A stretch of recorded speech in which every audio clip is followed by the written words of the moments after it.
mas eu acho que a gente não pode deixar de falar. O primeiro é do caso da Tati Isaac e do Tomás Costa, né? A cantora, ela faz uma denúncia de violência doméstica contra o ator. E aí tem o boletim de ocorrência aqui, que foi registrado como violência doméstica, dano, ameaça, violência psicológica contra a mulher, lesão corporal, e ela afirma que sofreu ameaça com faca e mordidas na perna. Já o ator, ele fala que é vítima de um relacionamento abusivo, que ela mesma provocou marcas apresentadas à polícia. A Tati, que tem 29 anos, ela... O Thomas é mais novo, né? Ele tem 22 anos. Ele que foi lá do Carrossel, não foi isso? Diz que conheceu ele, ele era o Carrossel, do Daniel do Carrossel, enfim. Agora a questão aqui que eu quero levantar é essa questão, entendo aqui que há um desentendimento entre eles, eu acho que a violência nada justifica, mas o que mais me chamou a atenção nesse caso é o fato dele dizer que está vivendo um relacionamento abusivo. No ponto de vista de vocês, homens vivem relacionamentos abusivos? Sim ou não? Sim, com certeza. Eu também acredito.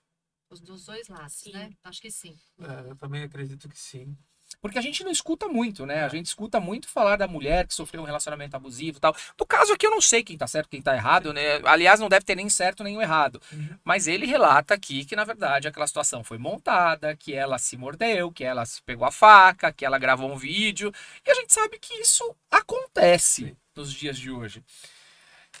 Agora me preocupa muito as consequências de um negócio desse com o judiciário brasileiro, né? A gente não sabe aonde que chega isso aqui, né, Carol? Agora, nesse caso aqui, você acha que ele pode ter consequências aí jurídicas? Acredito que sim. Lógico, a gente não sabe os detalhes, não sabemos o que houve, mas a violência, ela existe tanto do homem contra a mulher, como também da mulher contra o homem. Eu só acho difícil uma pessoa, é o que ele tá alegando, né, que ela que se machucou. Eu acho essa... Mas não teve um caso de uma ex-paquita que se automutilou e tem os filmes dela se automutilando e ela diz que foi o marido? Acho que pode acontecer. Eu trabalhei como voluntária um tempo num grupo que ajudava mulheres que sofriam violência. E elas muitas vezes relatavam assim: jamais eu iria para cima de um homem se eu não tivesse sido machucada primeiro. Eu jamais tentaria algo se algo não tivesse acontecido antes. Então, eu acho que quando chega nesse nível é porque os dois são responsáveis. Acho que dificilmente uma pessoa também só acho, Carol, mas a algo. gente sabe que existem muitas pessoas que têm aí questões psicológicas que levam elas, transtornos que levam elas a cometer atrocidades. Isso é Né? verdade. Eu acho que são alguns casos. Então, assim, a gente não consegue aqui hoje, eu quero até deixar muito claro para vocês, eu não tô aqui pré-julgando, eu não tô aqui defendendo, eu tô trazendo vários pontos de vista. E por que eu tô trazendo a questão do homem? Porque é a alegação dele, a alegação dela é comum, né? Infelizmente, é comum uma mulher dizer que sofreu violência, né? Não deveria ser, é nojento, mas acontece. Então a gente já não se espanta, né? Deveríamos ficar espantados, mas não nos espanta. Agora, quando um homem fala, a gente já fala, será?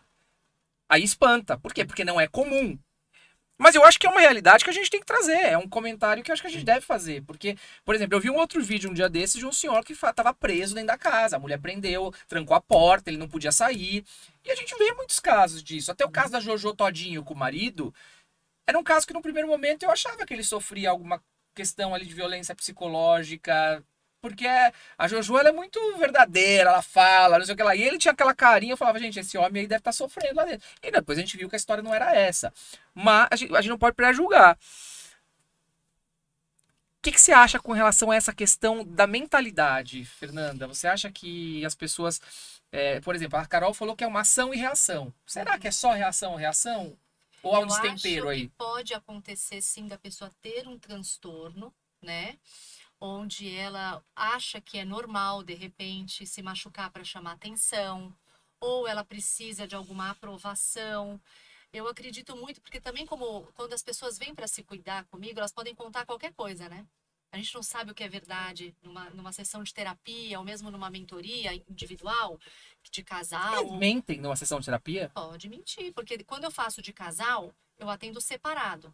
E aí eu tento checar de uma maneira muito delicada, como com criança também. Qual é a verdade? Qual é a verdade? Porque, na verdade, a verdade não é nem de um nem do outro, né? É uma do meio, né? Porque é o ponto de vista que um vê, o que o outro vê, são diferentes e às vezes são verdades para os dois. Isso. Então é como cada um conta a história. Tá. né? Mas eu acredito que existem transtornos, sim, e tem mulheres que, quando elas ou foram muito submissas, ou viram a mãe, né, um modelo adquirido, né, de uma herança adquirida, de uma mãe que sofreu muito, ou que veio de muita escassez, e ela começa a subir um pouco, com medo de repente ela voltar ou ter essa vida, ou com medo do que aconteceu com ela, que fica no nosso inconsciente, ela pode sim ficar mais violenta e para cima em qualquer situação de ameaça. E outra coisa, Fernanda, por que as pessoas não separam? Não tá bom, não tô feliz, eu tenho violência. Né? As pessoas, o que faz as pessoas se manterem em relacionamentos não saudáveis por tanto tempo? Dependência emocional. E a maioria das vezes é o que as pessoas vão pensar. O que vão falar de mim? Eu atendi vários casais já, e inclusive de relacionamento de namoro, não chegou nem a ser casamento, e tava ruim. Mas o que vão pensar? Minha mãe gosta tanto dele, ele é quase um filho para minha mãe. Porque como é que vai ser? Ele foi o primeiro a se separar da família. É um peso, porque a família a gente não sabe a reação, então a gente quer agradar. Foi uma decisão sua, Walter? Foi.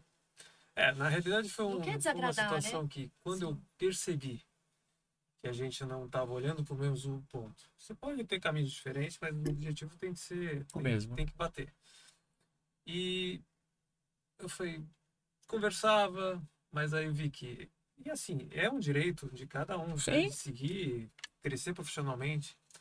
Mas eu vi e falei, não, tá diferente, tá indo cada um para um lado. Ainda tentei fazer uma viagem, aquela viagem para Pra melhorar as coisas? salvar. Quando voltou, Pior. acabou na mesma coisa. E aí, uma experiência que eu tive, eu falei, não dá. Eu decidi porque é aquele negócio. Você começa... Eu trabalhava bastante, comecei a trabalhar mais ainda para não ter que ir para casa. Aí, quando eu comecei a perceber, eu falei, opa, tá errado. Eu tenho trabalho, bastante tempo, mas eu tenho que pôr o limite. Sim, e a minha né? casa tem que ser o lugar que eu mais me sinto bem, né? Meu amor. Exatamente, eu não me sentia. Aí eu falei, não, tem que ter uma conversa. E aí, o dia que eu tomei a decisão de ter essa conversa, a mãe dela sofre um problema de saúde, ficou internada 2 meses, assim, internada de quase morrer, e eu pronto para acabar com a situação. Só que eu falei, não vou, né? Ia ser horrível fazer isso. Então eu segurei. Mas eu tive que me segurar. Sim, lógico. Porque minha decisão estava tomada. Sim, mas eu acho que aí foi um momento que você pensou e claro. colocou a mão até no coração. Não, eu acho com que o do certeza. respeito à pessoa que estava com Sim, você, sim, emocionalmente, talvez aquilo seria um baque muito forte, né? Exato. Não estava esperando, talvez, não sei. Exatamente. E pela mãe, pela família, acho que tem tudo isso.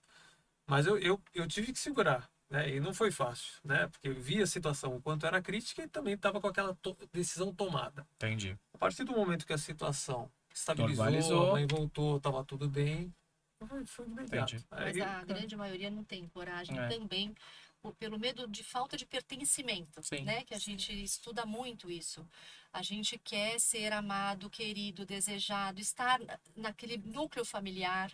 Então, vem todas essas coisas de como que a família pensa, o que acha, Mas religião. as pessoas são tão erradas, né, Carol? Você fala uma frase muito bacana, que é aquela, né? O divórcio, ele não é o fim, né? Na verdade, ele é o recomeço, né? Uma nova oportunidade. Sim. Vamos seguir aí juntos, né? E Exato. cada um com o seu, mas quando tem filhos, ainda o vínculo ele ainda existe, né? Sim. Quando não tem, aí não faz sentido.